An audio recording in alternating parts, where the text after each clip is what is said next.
Соёл урлагийн ажилтны 32 дахь өдрийг тохиолдуулан тус салбарт олон жил үр бүтээлтэй ажиллаж буй соёлын ажилтнууд, чөлөөт уран бүтээлчид, соёлын бүтээлч үйлдвэрлэгчид, соёлын бит бус увийг өвлөн уламжлагчдыг төрийн одон медаль, салбарын болон аймаг орон нутгийн шагналаар шагнаж урамшууллаа.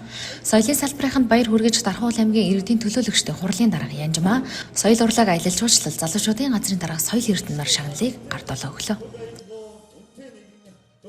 Юуны өмнө соёл урлагийн ажилтны 32 жилийн баярын мэндийг нийт соёлын салбарын хамт олондоо хүргье. Тэгээд энэ салбарт 21 дахь жилээ өнгөрөөд ингээд ажиллаад явж байна да. Би бол бүжигчин хүн. Тэгээд ер нь бол ингээд бүжгийн урлаг бол хамтын урлаг гэж явдаг. Тэгээд энэ бол ганц миний шагналж тэгэхээр хамт олонны шагнал тэгээд ард минь насаалттай байдаг бүх хамт олон залуучууд театрын хамт олон бас гэр бүлдээ бүгдэнд нь баярсан талархснаа илэрхийлье. Шавнар бол нэг 100 гаруй байна.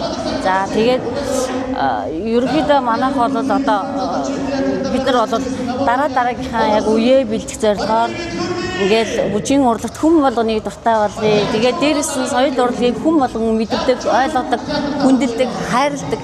Тэгээд энэгээр хүн болгон соёл гэдэг бол улс орны үндэс тийм ээ. Оршин тогтнох соёлгүйгээр ямар ч улс орн оршин тогтнохгүй. Тэгэхээр соёл урлагийн салбарын маань бас хүн болгон ойлгодог, хайрладаг, тэрэнд дурладаг, хүндэтгдэг байгаасаа гэж хүсэж. Тэрнийхээ төлөө маш олон шав бэлтгэл гүйж байна да. За намайг Загас засгийн төгсөөр гэдэг. За би 2012 онд соёл урлагийн сургуулийг төгссөн. За 16 дугаар сургуулийг хөгжийн багшаар ажиллаж байна. Тэгээд 16 дугаар сургуульд хамгийн анх Дархуул аймагта 50 морин хуураар нээлт хийсэн. За ингээд миний нээлт хийсэн үйл ажиллагааны үндэс өнөөдөр соёлын тэргүүний ажилтны тэмдгээр ингээд шагнууллаа. Маш их баяртай байна. Намайг дэмждэг эцэг эхчүүд, ээж аав, хамт олон бүх хүмүүстээ баярсан талархснаа илэрхийлье. За нийт соёл урлагийн байгууллагын ажилтнаа 32 жилийн баярын мэндийг хүргэе. Эрүүлэг хамгийн сайн сайхан хүнийг хүсье өргөё.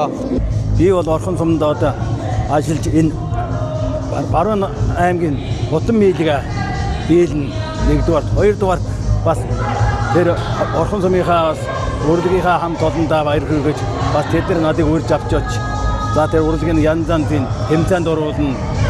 Нас таад гарчаад байгаа. Тэгээд хөвгдөд бас өнөөдөр надыг өндөр шагнал өгч байгаа. Бас Орхон сумынхаа бүх хамт олондоо бүх өнөртөө алан баяр хүргэе. Соёл урлагийн сайхан өдөр үйлчлэх шахаад байгаа. Ягаад гэвэл би Орхон суманд очихлаа бүгд аав нь очдог хамт олон маань бүгд надыг аав шигээ хүндэлдэг учраас Орхон сумынхаа хамт олон дахин бас баяр хүргэчихье гэж бодож байна. Намайг Долгуурсган гэдэг. Би 1984 онд соёл гэрээлийн дунд сургуулийг төгсөж ирснээс хойш өдөргөө 40 гаруй жилийг энэ номын сан гэсэн энэ сайхан мэргэжлэрээ тасралтгүйгээр ажиллаж ирсэн. Дархуул хотынхоо хүүхэд залуучууд олон нийт уншигч иргэдтэй соёлын их үеийг түгээн дэлгэрүүлдэг. Их үйлсэд өдийг болтлоо бас хүчин зүтгэж явж байгаа миний ажлыг төр засаг маань хамт олон маань Дархуултын маань уншигч болгон өндрөөр нөлөөд төрийн дээд хөдөлмөрийн гавьяаны улаан төвийн одон гэсэн хүндтэй одонгоор шагнасанд туйл их баяртай байна. Би тэтгэвртэй гараад Дархуул аймгийнхаа Дархан гэсэн нэрээр хугалсан Дархан дээд сургууль өргөлжлүүлэн номын санчаар ажиллаж байгаа.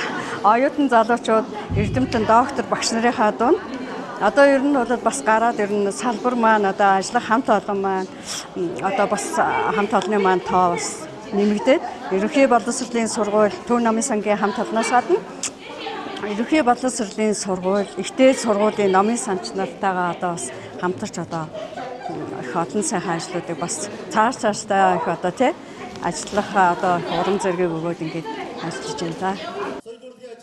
Үндэсний оюун санааны дархлаа болсон түүх их хэл, соёл урлаг, зан заншил, өв уламжлалаа хадгалан хамгаалах, түгээн дэлгэрүүлэх их хүсэд өөрийн авьяас бэлэг оюун ухаан, хүч хөдөлмөрөө зориулсаар ирсэн соёл урлагийн салбарын ажилтан албан хаагч, уран бүтээлч, эрдэмтэн судлаач, өвлөн уламжлагч та бүхэндээ соёл урлагийн ажилтны өдрийн баярын мэндийг хүргье.